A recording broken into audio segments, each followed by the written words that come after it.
Hello everybody, this is Ryan, and I'm going to be your instructor for observation and participation this semester.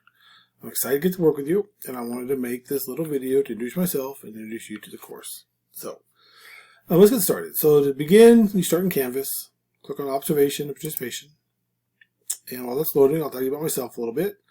I live in Emporia, Kansas.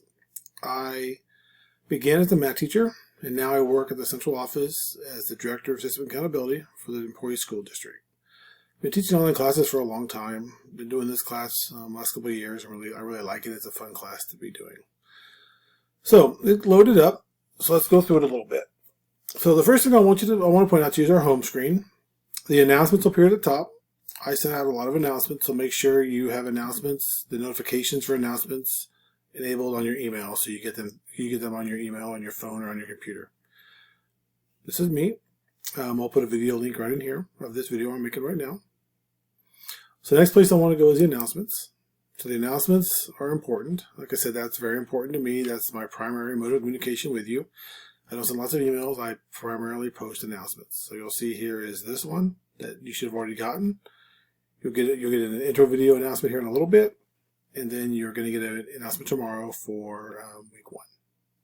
So again, announcements are important, so make sure you're getting those on your phone or on your computer. Next thing is our syllabus and our course plan. So you need to make sure that you review the syllabus. It's right here. It gives you all the expectations for the course.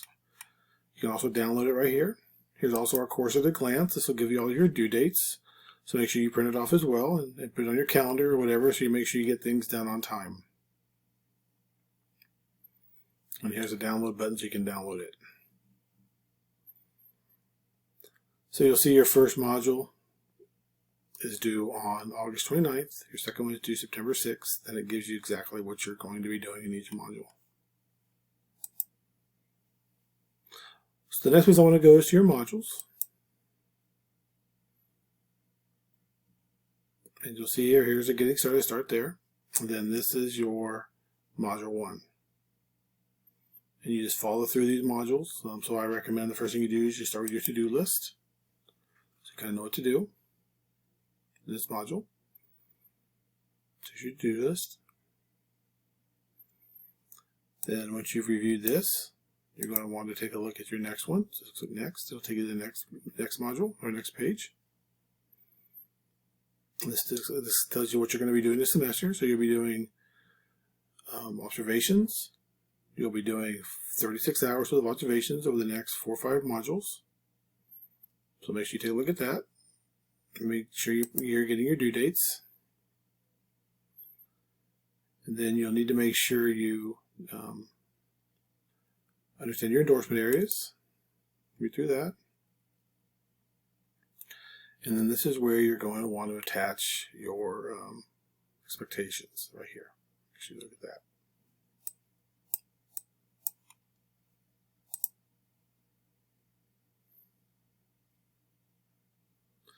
And then we also do some discussion boards as well. And you need to respond to at least 2 classmates. I recommend that you do your discussion boards, your initial post is by Wednesday, and your follow-up posts are due on Sunday.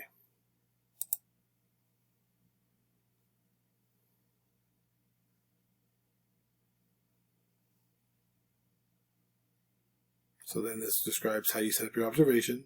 Make sure you read through that. Here's the document that you'll need.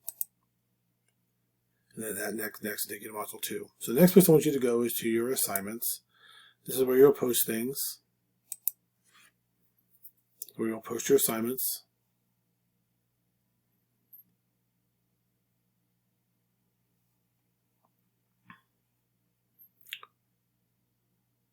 So here's your expectation forms that you'll fill out. You also have discussion, and you can do your discussion by clicking on the discussion right here. And make sure you put it in there. And again, I like to see your initial post done by Wednesday, your follow-up post done by Sunday. So that's about it. If you need something, let me know. My phone number and email is on the syllabus. The email is probably the best way to contact me, but if you need to call me, you're more than welcome to. Thanks.